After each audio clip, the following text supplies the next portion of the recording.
Last night I had the strangest dream. I sailed away to China in a little rowboat to find you, and you said you had to get your laundry clean. Didn't want no one to hold you, what does that mean? And you said, ain't nothing gonna break my stride, nobody gonna slow me down. Oh no, I got to keep on moving.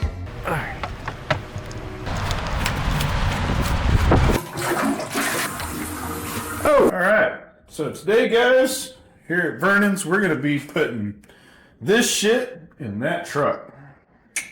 Stay tuned. All right, buddy. We got this. All right. Okay. Appreciate that, Loss. Okay, so let's go a little bit more in depth on that. So what we got here is a 2025 GMC Canyon, and the customer wants an audio upgrade. He does not like the sound that's in there, and he's actually somebody that knows audio. I remember working at another shop years ago. We did one of the vehicles. So what we're going to do is we're going to go with matchup 8. That's going to take care of all the OEM speakers. We will be adding i3 tweeters from Helix in there since that vehicle did not come with tweeters. GM a lot of times we use a 2.75 3-inch speaker up in the dash, but you lose a lot of that real high detail. You know, we're going to use the conductor as usual. These are great for master volume, sub volume, rear attenuation. We can put multiple tunes, so everything can be done and controlled at the touch of a button. For subwoofers, he's doing the Helix IQ subs. We're going to be doing 10 and just a Foxbox sealed enclosure. These subs sound great in little airspace, so I'm actually really excited to hear that. And pushing that's going to be the Audio Control Epic 1000. We're in that 2 ohms. We'll be giving about 750 watts. So really nice punchy bass, which is what he's looking for. And for signal, we're going to be using the AP4 GM71, and we're going to take this TOS one that allows us to run fiber optic into our match amp so we can get a cleaner signal.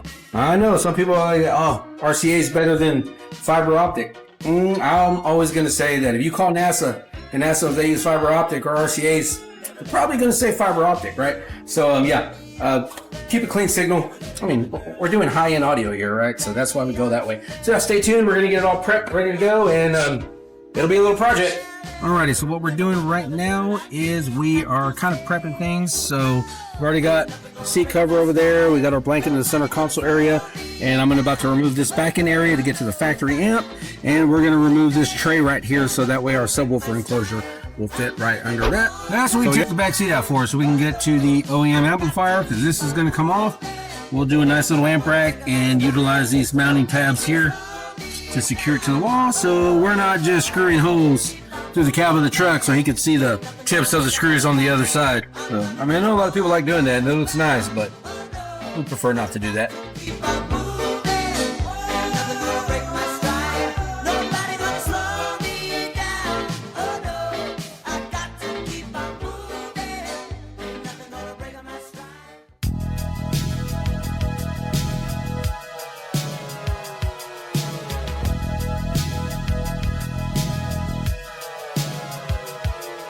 Alrighty, so what we are looking at now is we are getting our amplifiers mounted and secured. So we're using factory bolt location. So we've got our matchup 8 right here. So our ABS plastic is mounted between the 2 modules. And then the factory amp is still going to go right there. And we've got this rivet inserted up to the top, and then this will hold that down. So our Epic 1000 will be mounted nice and secure. And so from there, we'll get this outputs wired into those inputs, and then outputs back out. So yeah.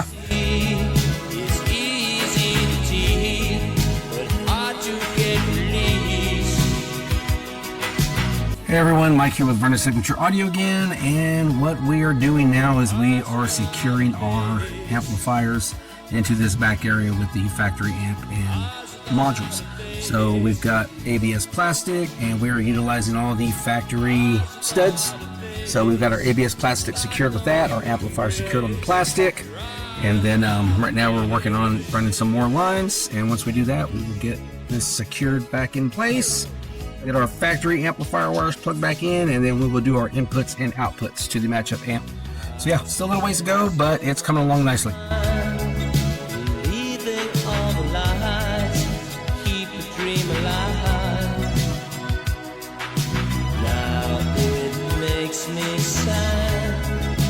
makes me mad at you for loving what is you. All right, guys, Mike again here with Vernon Signature Audio. So we've got everything mounted and secured. We've turned it on. It's tuned. It plays. It sounds great. Did run into a little bit of an issue. We originally went with the AP4 GM71, which on the website it showed was compatible with this vehicle. Upon getting it in, did not function. We then got the Pack Audio AP4 GM81. Plug that in. Again, did not function, but we at least got some power, so we knew we were in the right direction. Turns out, in the harness itself, wire was broke, wasn't making connection. So a little troubleshooting took honestly about a day to figure that out, because kind of take for granted these things just kind of come and they should work, right? Every now and then you will find an issue. But yeah, from here we're going to let Leon take it over. He's going to explain what he did in the pillars and on the tuning for this vehicle. Thank you. Hey guys, Leon from VSA. So I want to tell you a little bit about the tweeters that we added in here. Mike added the CI5 tweeters made by Helix, and I went ahead and started fabricating a grille cover that covers up the tweeter. We incorporated the AT4. We matched the silver from the trim in the vehicle. Came out really nice. We're really proud about it. As well as we ended up integrating the conductor. We didn't want to damage anything in the vehicle. So what we ended up doing was doing a little bit of stack fab and finding a nice location to mount the conductor, which was right here by the gear shifter, making it simple to turn the volume up and down. Turned out really nice. And yeah, let's go on to tuning. All right, so DSP tuning is digital signal processing. We want to tune so that the speakers can achieve their max performance, right? We're tuning the speakers for the environment of the car. When we tune the vehicle, we're also creating a phantom center image so that when we listen to our high-res tracks or our digital tracks, it gives us the illusion that we're actually at the concert or from the artist that we're listening to. Certain tracks are recorded differently than others, but once we tune a vehicle, you're actually able to experience that, right? Going into the tuning process, we want to make sure that all the speakers are time aligned so that the sound arrives in the driver's seat at the same time. We want to make sure that they're all equalized so that they have certain frequencies are higher than others. We also want to make sure that they're all at the same level so that one speaker is not louder than the other. We take it a little bit further since we have the max, and we're able to do phase so that it gives us the illusion that the bass is coming from the front instead of from the rear. So when you hear a kick drum from the drummer, it sounds like it's coming from the center of the dash or the hood of the car rather than back in the trunk. It would sound funny if you were hearing your drummer go panning around and then he hits the kick drum and it's in the back of the car. So we want to make sure that all these things are done correctly and everything is sounding to their best performance. If this is something that you guys are interested in, like, subscribe to the channel, drop a comment on what you would like us to touch over. In the future, we'll probably go into more depth of the tunes. And remember, it's like Mike says, it's not who you know, it's where you go. Alrighty, so Robert just pulled in, so we're going to go grab him, bring him back here so Leon can demo the audio system.